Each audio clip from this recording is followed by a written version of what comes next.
नमस्कार दोस्तों, आज हम सुनेंगे सफला एकादशी की व्रत कथा।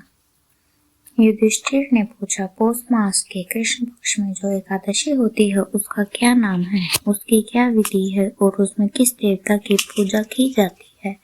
भगवान श्री कृष्ण ने कहा कि पौष मास के कृष्ण पक्ष में सफला नाम की एकादशी होती है।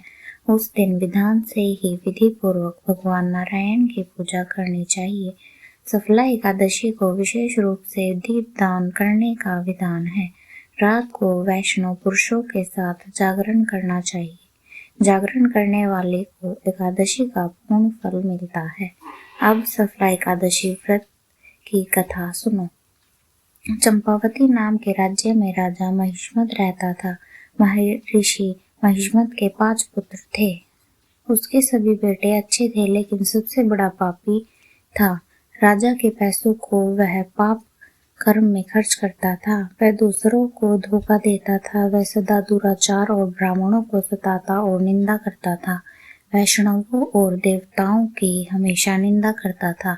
अपने बेटे का पाप करते देख राजा महिष्मत ने उसका नाम लुब्भक रख दिया। फिर पिता और भाइयों ने उससे पीछा छुड़ाने के लिए उसे राज्य से निकाल दिया। लुब्भक उस नगर से निकलकर वन में चला गया। वहीं रहकर उस पापी ने लूटपाट शुरू कर दी। वह चोरी करके एक दिन जा रहा था तो राजा के सिपाहियों ने उसे पकड़ लिया। उसने अपने को राजा महिष्मत का पुत्र बतलाया तो सिपाहियों ने उसे छोड़ दिया, लेकिन उसे राज्य में नहीं आने दिया। वह पापी वन में रहने लगा और मांस तथा वृक्षों के फल खाकर जी रहा था। एक दिन वो पुराना पीपल के पेड़ के पास आराम कर रहा था। उस वन में वह वृक्ष एक महान देवता माना जाता था। एक दिन किसी पुण्य के प्रभाव से उसके द्वारा एकादशी व्रत का पालन हो गया। पौष मास में कृष्ण पक्ष की दशमी के दिन लुब्भक ने वृक्षों के फल खाए और रात भर सर्दी का कष्ट भोगा।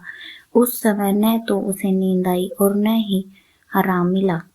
सूर्योदय होने पर भी उस पापी को होश नहीं हुआ। सफला एकादशी के दिन भी लुब्भक बेहोश पड़ा रहा।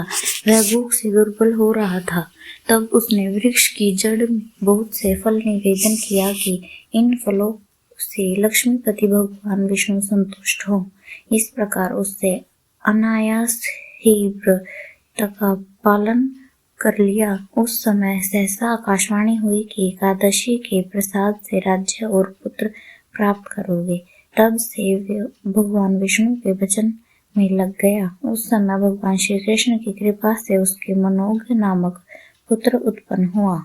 इस प्रकार जो सफला एकादशी उत्तम तंत्रकर्ता का व्रत करता है, वह इस लोक में सुख भोग कर मरने के पश्चात मोक्ष को प्राप्त होता है। धन्यवाद।